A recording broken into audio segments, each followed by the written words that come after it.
I'm Will Lee. I was bassist with Dave Letterman from the beginning of 1982 through 2015, through both the World's Most Dangerous Band and finally the CBS Orchestra. We had a really cool inter-band monitoring system where we could hear each other speak into microphones very softly while the show was going on. Paul Schaefer had this uncanny ability to spot a hairpiece or a wig on one of the guests. As a guest would walk out, Paul would say, "Oh my God, look at the plugs on this guy." We sort of had our own little wig, not a wig show going on back there while the main show was going on. It was always fun. Paul Schaefer's theme that was used from the beginning days, at the end, right before the outro, it had two hits. Bap, bap, bap, and Dave would walk out, right? So during the bap, bap, it was a natural thing for me to just jump up and down during those two moments. David Letterman!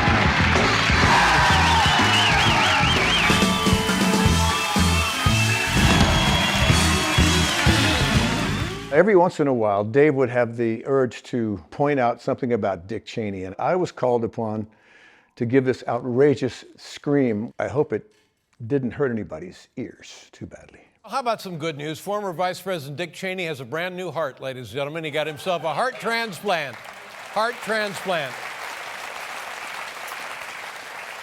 The heart, the donor heart came from a traveling peasant, lost his way in the middle of the night and ended up at Cheney's castle.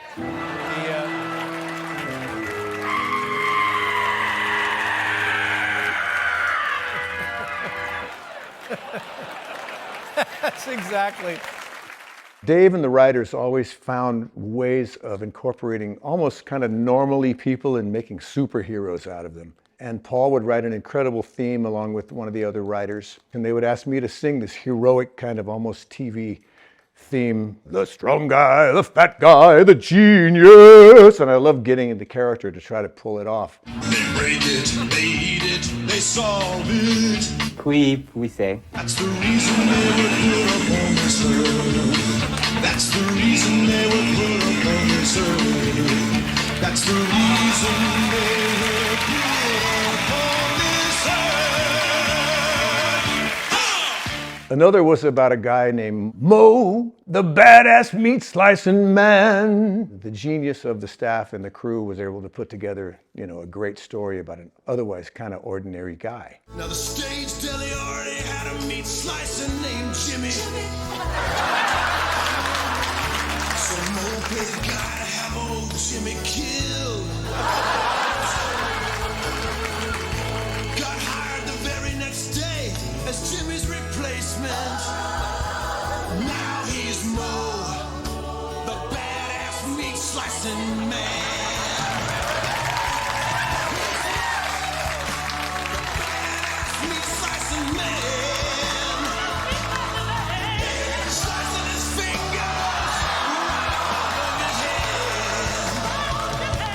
Another great example of the regular guy who becomes a giant star is the guy who played Larry Bud Melman, Calvert DeForest. One of my favorite things that we did was, again, making a superhero out of a regular guy with a theme song and everything, and it runs through my head constantly. Out on your own, making it work, working it out, having a ball. Kenny the gardener is here. Another great Paul Schaefer piece. And it just kind of reverberates this many decades later, and I can't get it out of my head. Yeah, Kenny loves a crazy game. You can fertilize plants, but you can't water your heart on your own. Making it work, working it out, having it all, keeping it up, checking it out, giving your best, having it all. Yeah, Kenny,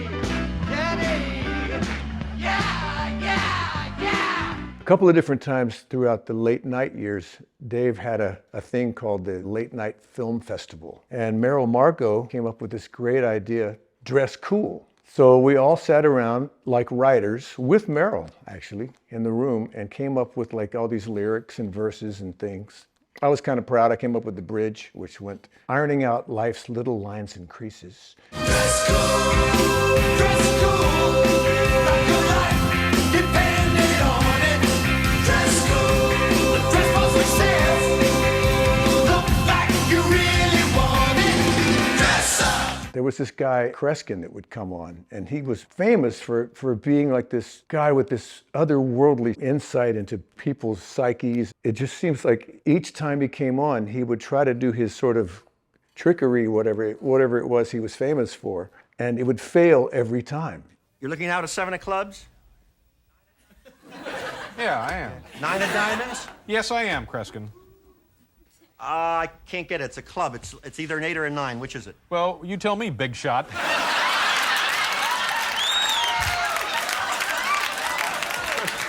I don't know. I dropped Kreskin. There was a guy known as Kmar, the discount magician. Super low budget magician with, low budget talent and low budget tricks. And he would come on and perform his magic tricks to great failure. And bombs are such wonderful fodder for laughter every time. Ladies and gentlemen, for the first time, a magician, he will attempt to burn David Letterman's head. Now we're going to put this on top of your head and don't move, it's a little heavy. I smelled gas, Kmart. Watch! Now, fire! You need a light? Fire! There's what? Watch it, David! David, don't move, please! We have the fire department. Ladies and gentlemen, what left over David Letterman? Let's put the fire off. No, my God. Wait.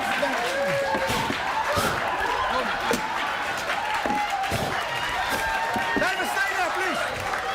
Ladies and gentlemen, what's left of David? David.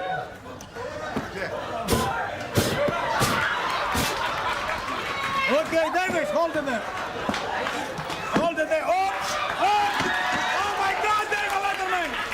You're not coming back, all right? You have to imagine how thrilling it was for a musician to walk into the Ed Sullivan Theater every day. And the main reason for that was the moment of February 9th, 1964, when the Beatles hit that stage. To walk in that room is a little bit like a cathedral. The ultimate version of that had to be the day that Paul McCartney returned to the building and came on as a guest. That was one of the greatest moments, of the greatest gig. We would call and find out, can he be on the show and can he be on the show? And after the first 15 years, we started to get our feelings hurt.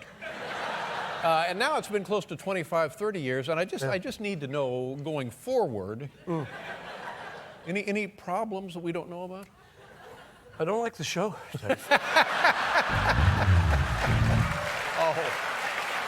Well, okay.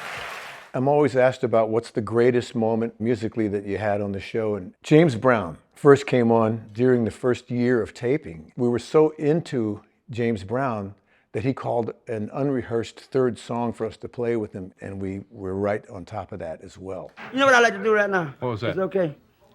Before you close, can we close? But I got the feeling.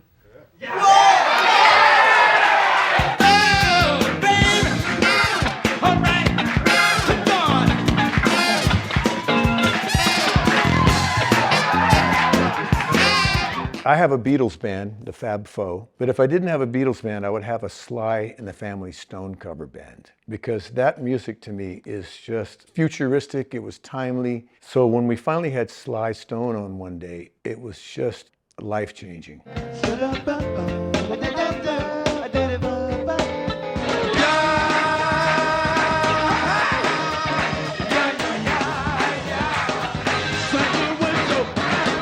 One of the things that happened one time that was probably the closest to dying that I ever came, and it would have been worth it. Steve Martin came on, and he pretended to have a collection of ultra rare urns from different Chinese dynasties and things, worth dying for. That's how funny it was.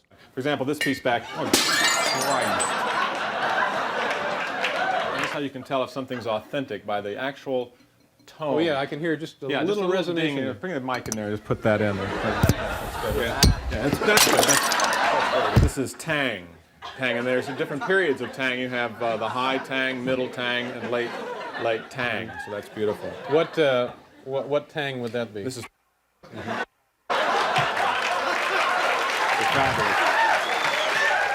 Paul Schaefer was the greatest friend and band leader I could have ever had, because he would always let me go off and get some energy to bring into the show, basically, because I really needed to go out and have a variety of stuff in my musical life for me to sort of be alive. And I knew that the last NBC show was approaching. Feels like a big deal. This time I had an offer to go do a week somewhere out of the country. The word was that, yeah, Dave said he's not going to make a big deal out of the last show. I come back to hear all this chatter about how Springsteen was on the show and how they made a huge deal out of the end of the show. And it was like, oh man, if I have any regrets at all, that's one that I missed.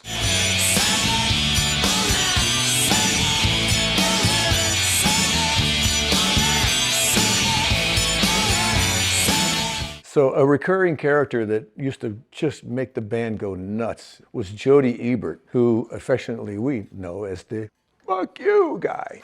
Hey! I was just walking outside. Right. And you sprayed me. I know. I was on my way to a job interview. Oh, wait. I'm sorry, we're just goofing around a little bit. Goofing around? Yeah. Well, here's some goofing around for you. F you! Oh, And you! And you! Okay, throughout the years, we would be lucky enough to play a Christmas song with Darlene Love, "Christmas Baby, Please Come Home." Even though we would add more and more bells and whistles to her performance each year, at the heart of all that was Darlene Love, who really had the goods. And the best way to really focus on that and to really know about that is to go back to the first time that we did it back at late night and see the quartet of four guys and just her. All that energy that you heard year after year with the 20,000-piece band was all there with just the four guys and her, and it was all about her.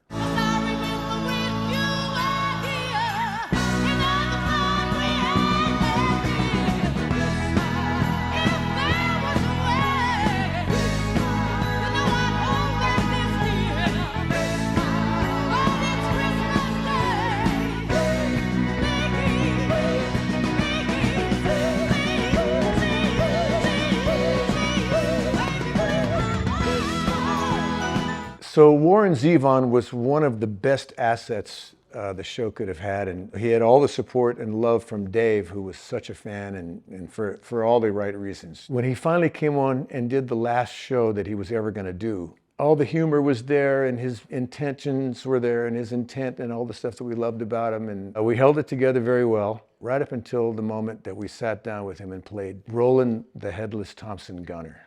And at that point, I just completely fell apart, because knowing it was the last time we were ever going to do it with him was a little bit too much for me, and we miss him like crazy. Time, the headless Thompson gunner, peaceful war. Time stands still for rolling, till the evens at the score. They can still see his headless body stalking through the night, in the muzzle flash of Roland's Thompson gun. Once in a while, not often, the band would get together and learn some new material. One of the things we were being asked to give a try to was the song "MacArthur Park," that Dave had become focused on, I think, because of interest that he had found that his son had for this song. Dave said, okay, well, I'll get the budget together to get a sort of an orchestra, add to the horn section. I was a nervous wreck. I had to play bass and sing this song. And how many takes do you get to do the song? You get a take. Someone left the cave down in the rain. I don't think that I can take it, 'cause it took so long to bake it, and I'll never have that recipe again.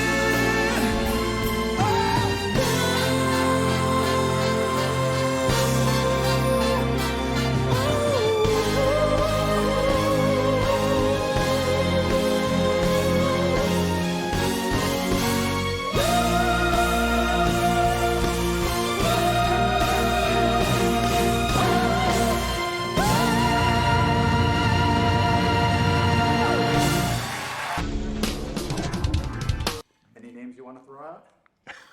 Not a one. No, go ahead.